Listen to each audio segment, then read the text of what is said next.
चलिए, तो आप लोग का हमारे प्यारे से यूट्यूब चैनल पर आप लोग का हार्दिक अभिनंदन है। जैसे कि हम लोग जानते हैं कि हम लोग वर्ड मीनिंग का सीरीज चला रहे हैं और अभी तक वर्ड मीनिंग का पार्ट 9 तक कंप्लीट हो चुका है। आज के इस वीडियो में हम लोग पार्ट 10 देखने वाले हैं। ए और बी तक जो इम्पोर्टेंट जो भी वर्ड मीनिंग था वो ए बी का कंप्लीट हुआ। अब जो आज हम लोग इस वीडियो में देखेंगे तो हम लोग क्या देखेंगे, तो हम लोग देखने वाले हैं सी का। तो चलिए, इस वीडियो का आज का जो पहला वर्ड हमारे पास है वो पहला वर्ड क्या है, तो पहला वर्ड है कैलेमिटी। कैलेमिटी, कैलेमिटी देखा जाए तो कैलेमिटी अपने आप में क्या होता है, तो कैलेमिटी अपने आप में नाउन होता है। और कैलेमिटी का मतलब क्या होता है, इसका मतलब होता है विपदा आपदा। ना विपदा आफत आता है, मौसम खराब होता है, पूरा विपदा आपदा आ जाता है, तो उसी का नाम होता है कैलेमिटी। तो कैलेमिटी क्या होता है, तो बोले कैलेमिटी अपने आप में क्या होता है, एक नाउन होता है। और कैलेमिटी का जो मतलब होता है वो कैलेमिटी का मतलब क्या होता है, तो कैलेमिटी का मतलब होता है आपका विपदा आपदा। जैसे इस पर छोटा सा हम लोग एग्जाम्पल लेते हैं, बहुत प्यारा सा एग्जाम्पल है। उत्तराखंड में जब बाढ़ आई थी तो केदारनाथ यात्रियों पर बड़ी विपदा, देखिए विपदा आ गई थी, सही बात है। When the flood came in Uttarakhand, it was like a massive calamity for the Kedarnath pilgrims। और एक और एग्जाम्पल ले लेते हैं। हम जिस तरह पर्यावरण का नुकसान कर रहे हैं उससे भविष्य में बहुत बड़ी विपदा आने वाली। देखिए फिर यहाँ पर विपदा की बात हुई, इसी का मतलब कैलेमिटी की बात हो रही है। The way of are destroying nature we will be facing a huge का मतलब होता है बड़ी calamity in the future. Clear. चलिए, अगला जो हमारे पास वर्ड है वो वर्ड क्या है, तो वह हमारे पास वर्ड है आपका कैलिबर। और कैलिबर देखा जाए तो कैलिबर अपने आप में क्या होता है, तो कैलिबर अपने आप में नाउन होता है। क्या होता है भाई, जो कैलिबर होता है वो कैलिबर अपने आप में नाउन होता है और इसका मतलब होता है मानसिक क्षमता। क्या होता है, मानसिक क्षमता, या इसी को हम प्रतिभा बोलते हैं, इसी को एबिलिटी भी बोलते हैं, इसी को हम टैलेंट भी बोलते हैं। ठीक है, तो कैलिबर क्या होता है, तो कैलिबर आपका क्षमता होता है ना जी, आपका प्रतिभा होता है। और कैलिबर क्या होता है, तो बोले जो कैलिबर होता है वो अपने आप में क्या होता है, तो अपने आप में नाउन होता है। जैसे छोटा सा एग्जांपल हम लोग देखते हैं, बोला जा रहा है कि कंपनी ऐसे लोगों के साथ रखना चाहती है जिनमें काम करने की बहुत अधिक क्या हो, क्षमता। देखिए यहाँ पर क्षमता की बात हुई है, मतलब कैलिबर की बात हुई है। The company wants to the retain those people who have the immense calibre to work. इस परीक्षा में सफल होने के लिए कड़े परिश्रम और लगन के साथ क्षमता भी चाहिए। फिर देखिए यहाँ पे एक क्षमता की बात बोला जा रहा है, टू सक्सीड। सक्सीड का मतलब सफल होता है। In this exam along with hard work and dedication. Dedication का मतलब होता है समर्पण, लगन होता है। क्या होता है, लगन होता है, समर्पण होता है, डेडिकेशन।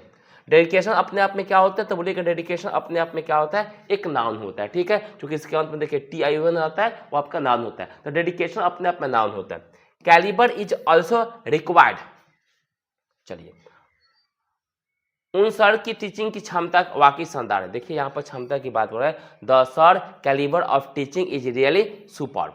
सुपर्ब का मतलब होता है आपका शानदार, देख रहे हैं, सुपर्ब। सुपर्ब का मतलब क्या होता है, तो सुपर्ब का मतलब होता है शानदार होता है। ठीक है, और क्या बोलते हैं, इसको शानदार बोलते हैं। ठीक है, अगला हमारे पास जो वर्ड है वह अगला वर्ड है कैलस। कौन सा वर्ड है भाई, अगला जो वर्ड है वह हमारे पास है कैलस। और कैलस क्या होता है, तो कैलस अपने आप में एडजेक्टिव होता है। क्या होता है भाई, कैलस के बारे में आप बोलिएगा कि जो कैलस होता है वो अपने आप में एडजेक्टिव होता है। और कैलस का मतलब होता है कठोर होता है, निर्दयी होता है, निर्मम होता है। इसको हार्श बोलते हैं, इसको रिगिड भी बोलते हैं, ना बोलते हैं रिगिड व्यक्ति है, रिगिड यानी बोला जाए तो निर्दयी व्यक्ति को रिगिड भी बोला जाता है और इसको कैलस भी बोला जाता है। क्या बोला जाता है, कैलस भी बोला जाता है। ठीक है, जैसे अगर माता पिता अपने बच्चे के साथ कठोर व्यवहार करेंगे और मार पिटाई करेंगे तो बच्चे पर बुरा मानसिक प्रभाव पड़ेगा। देखिए यहाँ पर कठोर की बात हो रही है। If mom dad behave carelessly with their child and with them then it will have a destructive impact. Impact का मतलब क्या होता है, तो इम्पैक्ट का मतलब होता है प्रभाव। बहुत बड़े एक वर्ड याद रखिएगा, इम्पैक्ट का जो मतलब होता है वह इम्पैक्ट का मतलब क्या होता है, प्रभाव होता है। On the psychology, psychology of child. Psychology का देखा जाए तो आपका यहाँ साइकोलॉजी ऑफ द चाइल्ड होता है। ठीक है, अगला वर्ड है कलमनिएट। अगर कलमनिएट देखा जाए तो ये कलमनिएट अपने आप में क्या होता है, तो कलमनिएट अपने आप में एक वर्ब होता है और इसका मतलब होता है बदनाम करना ना, किसी को हम बदनाम करते। देखिए एक नया नया वर्ड मिल रहा है, देख रहे हैं। कलमनिएट का मतलब क्या होता है, बदनाम करना भी बोलते हैं, इसको टू डिफेम भी बोलते हैं। दूसरों की बात को केवल सुनकर किसी को बदनाम मत करे, सही बात है। Don't calumniate anyone just by listening to what others say। बहुत बढ़िया है, सही बात बोला गया है यहाँ पर। अगला हमारे पास वर्ड है, वो अगला वर्ड हमारे पास कौन सा वर्ड, थोड़ा यहाँ पर कट गया है, आपको समझ में आएगी। अगला जो हमारे पास वर्ड है वो है कैंडिड। और कैंडिड क्या होता है, तो कैंडिड अपने आप में एडजेक्टिव होता है। क्या होता है भाई, जो कैंडिड होता है वो कैंडिड अपने आप में क्या होता है, तो कैंडिड अपने आप में एडजेक्टिव होता है। और कैंडिड का मतलब होता है सच्चा होता है, खड़ा होता है, खुलकर बोलने वाला। जो खुलकर बोलने वाला होता है, जो सच्चा होता है, उसी को हम क्या बोलते हैं, तो उसी को बोलते हैं कैंडिड बोलते हैं। क्या बोलते हैं भाई, उसी को हम लोग कैंडिड बोलते हैं। तो बहुत अच्छा वर्ड है, याद रखिए। कैंडिड का मतलब क्या होता है, खुलकर बोलने वाला है, ठीक है, जो सच्चा होता है। जैसे हमें अपने माता पिता से कोई बात छुपानी नहीं चाहिए और हर बात खुलकर बतानी चाहिए, जिससे हम किसी परेशानी में ना पड़े। We should not hide, hide मतलब छुपना होता है। एनीथिंग छुपाना, हाइड मतलब छुपाना भी होता है, छिपना भी होता है। Anything from our parents and the remain candid about everything so that we don't land of in the trouble. Trouble का मतलब क्या हो जाएगा, परेशानी, खुलकर बोलना, ठीक। शिक्षक से भी जो भी आपके सवाल फंसता है, शिक्षक से भी आपको खुलकर पूछना चाहिए कि मेरे को ये समस्या, ताकि आपको कोई समस्या नहीं होगी। चलिए अगला एक और देखा जाए, एक और इस पर सेंटेंस देखा जाए।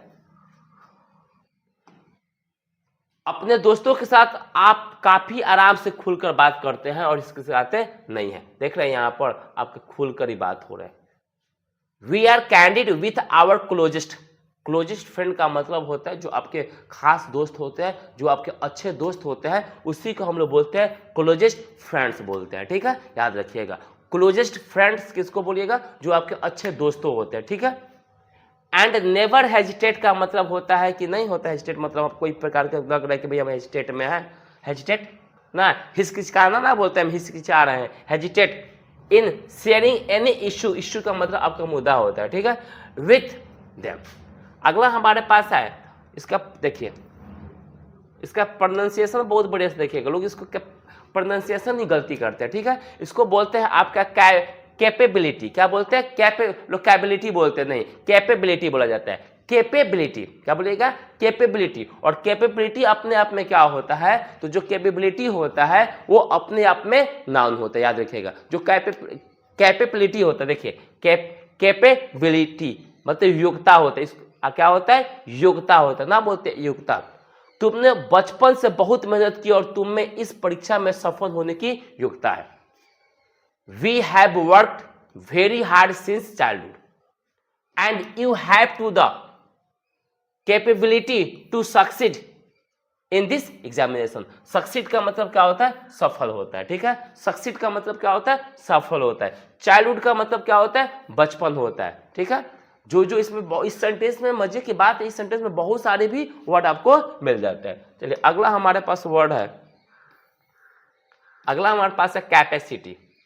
क्या चीज, कैपेसिटी। देखिए कैपेसिटी, लोग कैपेसिटी बोलते हैं, कैपेसिटी, कैपेसिटी ना कैपेसिटी होता है, ठीक है। हम लोग क्या बोलते हैं, प्रोनाउंसिएशन गलत करते हैं, कैपेसिटी बोलते हैं, कैपेसिटी ना होता है, कैपेसिटी होता है, ठीक है। देखिए सही प्रोनाउंसिएशन लिखा गया है कैपेसिटी। और कैपेसिटी देखा जाए तो कैपेसिटी अपने आप में क्या होता है, तो कैपेसिटी अपने आप में नाउन होता है, याद रखिए। क्या होता है, कैपेसिटी। पहले तक कैपेसिटी लोग कैपेसिटी बोलते हैं, तो पहले कैपेसिटी का सही आपका प्रोनाउंसिएशन आना चाहिए। तो क्या बोलिएगा, कैपेसिटी। क्या बोलिएगा, कैपेसिटी। और कैपेसिटी क्या होता है, तो बोलिए कैपेसिटी अपने आप में नाउन होता है और कैपेसिटी का मतलब होता है विस्तार, सामर्थ्य। अगर कोई चीज में हम सामर्थ्य रहते हैं उसी को हम लोग क्या बोलते हैं, इसको हम इफिशिएंसी भी बोल सकते हैं। अरे बात समझ में, इसी को हम क्या बोलते हैं, इफिशिएंसी भी बोलते हैं। चलिए अब जैसे एग्जाम्पल, तुम्हें खुद को कम नहीं आंकना चाहिए, थोड़ा सा और जोर लगाओ क्योंकि इस कार्य को पूरा करने का सामर्थ्य तुम रखते हो। Very good. अरे बात समझ में, देखिए यहां पर देखा जाए सामर्थ्य की बात हो रही है, clear. You shouldn't underrate yourself, do put in a bit more effort. effort because you do have the capacity to complete this task. Task का मतलब आपका जो कार्य होता है नहीं, उसी को हम टास्क बोलते हैं।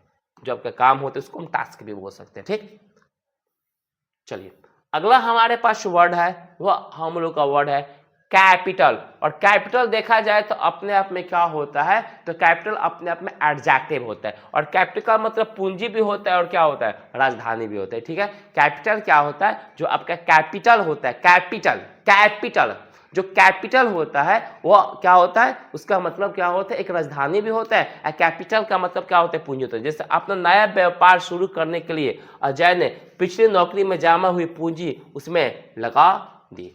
For starting his new business, starting का मतलब शुरुआती होता है। अजय इन्वेस्ट का मतलब होता है हम इन्वेस्ट करते हैं, जो पैसा लगाते हैं पूंजी जो हम लगाते हैं, इन्वेस्ट जो लगाते हैं। On his savings from the previous job. Bharat की राजधानी वैसे तो नई दिल्ली है, लेकिन मुंबई को आर्थिक राजधानी की उपाधि से नवाजा गया है। Although New Delhi is the capital of India, Mumbai has been referred to as the economical capital of the country. इस तरह से हमारे इस जो वर्ड का पार्ट 10 था ये कंप्लीट हुआ। और फिर हम लोग का नेक्स्ट वीडियो में पार्ट 11 पे मिलेगा। और आपको एक बात हम अनाउंसमेंट कर दे, एक बात आपके अनाउंसमेंट कर दे, तो हम लोग का ऑफलाइन बैच भी चलता है। ठीक है, जो हम लोग का कचनार ब्रांच होता, जो कचनार ब्रांच है उसमें ऑफलाइन क्लास चलता है आपका 6, 7, 8, 9, 10, 12। अभी 11 का नहीं चल रहा है। और 11 का जो बैच स्टार्टिंग हो जाएगी वो बहुत जल्द हो जाएगी। अप्रैल के फर्स्ट वीक में 11 की बैच स्टार्टिंग हो जाएगा। और एक और आपको बात बता दें कि इस साल हमारे जो 12वीं के बच्चे ने इतना अच्छा परफॉर्मेंस दिया है, बहुत सारे बच्चे अच्छे अच्छे नंबर से पास किए हैं, हमारे ऑफलाइन के बच्चे।